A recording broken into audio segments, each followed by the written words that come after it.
those who are in disagreement, you don't need to take the law into your hands. If you are in disagreement, tell the authorities. The authorities will analyze what your disagreement is about, but it is not you and I to go and evict. Is that clear? The government institution is there, and the parliamentarians, they know who or what the arm of the government is. I don't encourage anybody to just go and evict, because you don't know how many animals that person has.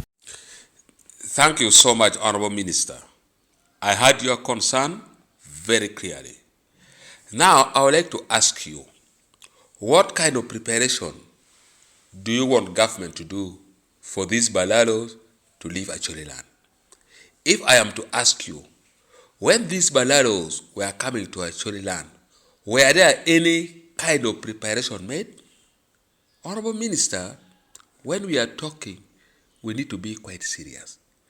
Number two, you are talking of disease control.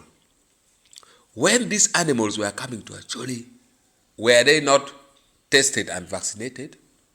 And I recall most of these Balalos came to Acholi land at the time of disease outbreak, whereby everyone, all people were stopped never to move with their animals from place to place. But these Balalos were being escorted by the military officers, and they had to pass all kind of roadblocks set along the way. Why did you stop them at that particular time? Honorable Minister, your idea that the veterinary officers should come, should look at the animals, I think that opinion is quite baseless. And when these animals were coming to Acholi land, were they verified by the veterinary officers? Or assuming the animals were found to be sick, will you stop these Balalos from taking away their animals from Acholi back to where they came from? So, Honorable Minister, the only thing we need to do, what is best for our clan, for our culture as Acholi, is that you allow these Balalos to peacefully pack their animals and go back where they came from. After all, they came from somewhere. It means they have their land somewhere. So please, we are continuing with our mobilization. We are telling the Acholi community never to allow Balalo to settle forever onto our land. We know the disadvantages. We know the impacts. And not, many people are saying that we are being tribalistic. As leaders from Acholi land, we are not tribalistic at all.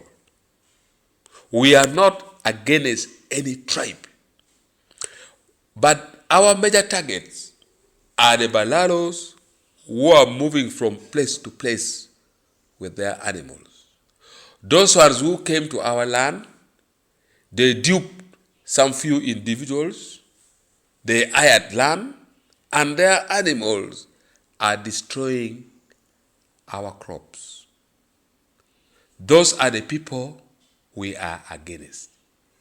Currently, we have so many people from across Uganda. We have people from Western Uganda, Central Uganda, Eastern Uganda, who came to Northern Uganda, hired land, some of them bought land, and we are living with them very peacefully. So we are not against any tribe. So long as you acquire your land peacefully, in a proper way, we have no problem with you. Personally, in my district, Amoro, we have very many people from Western Uganda who have chunks of land, and they are cultivating. They are growing crops. They are giving employment to our people. We have no problem with them. So please, let's stop this idea that we are being tribalistic. We are not targeting any tribe. So long as your animals are destroying our people's crops, so long as you acquired land fraudulently within a Acholi sub-region, even if you are an Acholi, you are keeping animals, and your animals are destroying our people's crops, we shall also chase you away. So we are not being tribalistic at all. So please, the war is on. Balalo, who are listening to me, please pack your animals peacefully, quit Acholi land.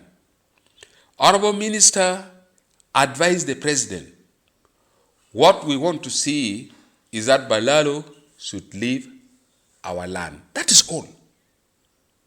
So we don't want any other tricks. We don't want to be blindfolded. We don't want any other excuses. What we want to see is that Balalo must go.